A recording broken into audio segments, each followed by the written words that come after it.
Hi everyone, I'm going to be showing you some of the features that I would recommend that you turn on when it comes to your Zoom application.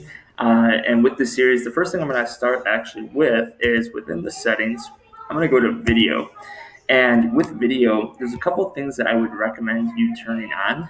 One is enable HD. So what this is actually going to do, you can see my picture here. Not the best. It's kind of zoomed in as well. I'm like super close to the screen, and the quality is not really that great. But when I hit enable HD, that's going to go from standard definition to high definition. It's also going to bring that camera a little bit further out, a little bit wider, so you can see more in the picture. The next thing I'm going to actually do is click mirror my video. The reason why is this. I am currently holding up my right hand, but in the video, it looks like I'm holding up my left hand. So this could be very difficult if you're with, especially our younger kids, and you're trying to teach them left and right, and you go hold up your left or your right hand, and you're holding up your right hand. On the camera, it looks like you're holding up your left.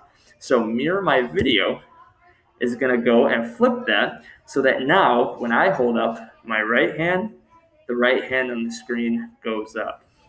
Next, adjust for low light. So this is something you can turn on. What it'll actually do, and you'll see in the background, because it is a little bit darker.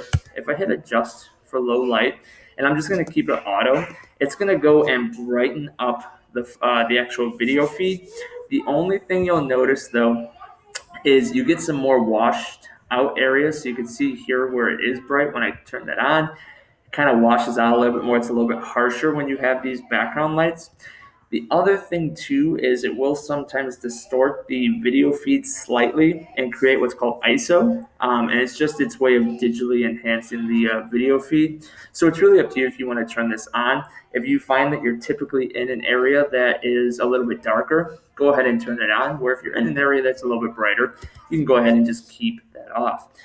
The other thing here that I like to keep on is always display participants' names on their videos. For me personally, I like to see the names, especially at the beginning of the year while you're trying to learn your students' names. It'd be a great thing just to have there. Turn off my video when joining. I keep this checked off just because, I want my students to see me as soon as they come in.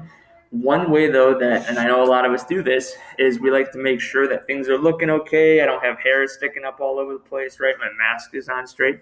So what I do is this. Always show video preview dialog when joining a video meeting. So what this will always do is it kind of, before you enter the room, it'll actually go and show a preview of what you look like, so you can go and see like, oh, okay, the hair looks okay, the mask is pretty straight. I got some weird thing here, but there's nothing I'm going to do about that right now. So it's nice because it allows me to go and just see how everything looks before I go in.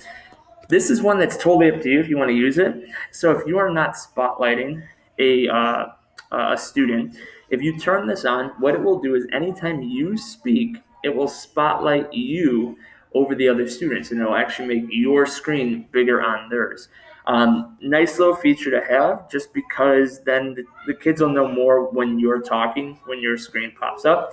And then this, always make sure this is checked. Even if you don't have, you're never going to come close to that 49 people. If this is not checked, it will make it so that it will only display 5 rows of 5, so 25 students. And I know a lot of you have just over that. So make sure this is checked, and instead now it'll be 7 rows of 7 boxes. So with the Zoom settings, with video in specific, those are just some of the things I would suggest that you turn on. Some are suggestions, others are kind of recommendations, if you will. Others, things I would kind of keep off. But if you have any questions, please feel free to reach out.